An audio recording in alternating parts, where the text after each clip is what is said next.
There are people who are saying that the oil sands in and of themselves almost will be the destruction of the climate and of the earth and of civilization. That's obviously ridiculous. Why can't the environmental movement see things that way? Why can't they recognize that what they should be doing is working to improve the environmental performance rather than working to ban our use of things that are absolutely essential for our daily lives?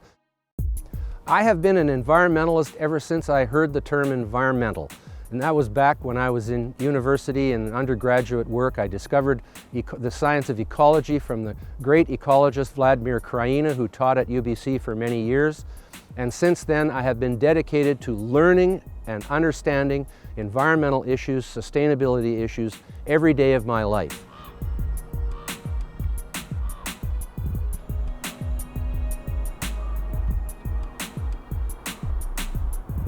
I wanted to do something about the environment and ecology rather than just study it, and my profs let me go on a 6-week voyage, which turned out to be the first voyage of Greenpeace across the North Pacific against US hydrogen bomb testing.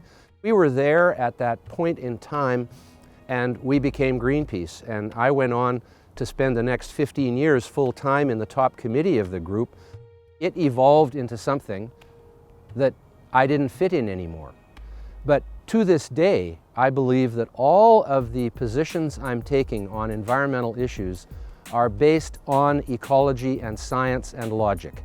And that's where I part company with the mainstream environmental movement today. I think they've gone down a completely wrong track in that respect and should recognize that humans are part of the environment, and our challenge is to figure out how to continue with our civilization while reducing our negative impact on the environment. And that's what sustainability is.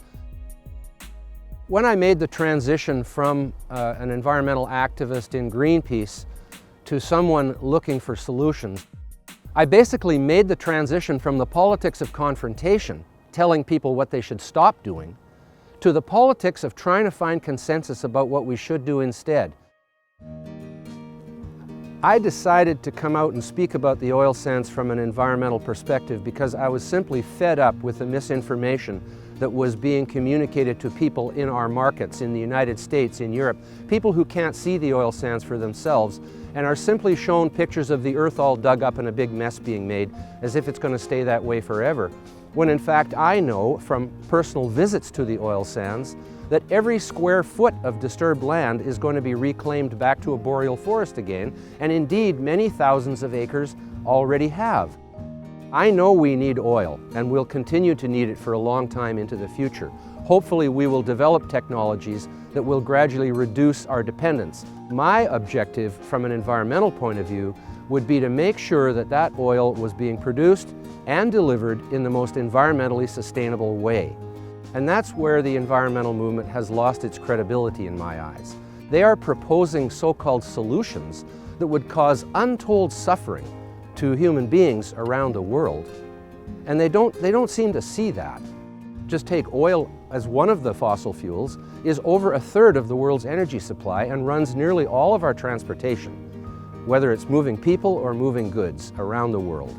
You can't just cut that off and expect civilization to continue. We've got to get back to making decisions that are based rationally and logically with a bit of economics in them as well, and not just some idealistic situation that is being portrayed as being able to replace fossil fuels when in fact it can't.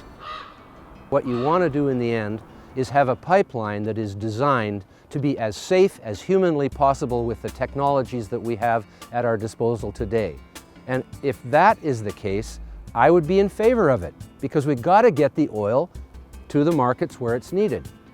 We've got the best environmental and human rights record in the world here in Canada, and that has been established by all kinds of international organizations. So if you're going to move it, you have to build something to move it with. You have to do it somehow. What are the alternatives? A pipeline is one alternative. Rail cars is another alternative. Tanker trucks, I suppose, would be another alternative. Now you compare the safety and sustainability of using vehicles like trains and trucks to move that oil by the millions of barrels versus using a stationary pipeline that is buried in the ground, there's no comparison. The pipeline is the better option. It's also the most economical option because it doesn't have to move. It stays fixed there and you just move the oil through it. There is no escaping the fact that 7 billion people wake up every morning with real needs for food, energy, and materials. Sustainability is partly about how to continue providing for those needs, maybe getting a little bit more food and energy for people in the developing countries, while at the same time, through changes in our behavior and our technologies, reducing our negative impact on the environment.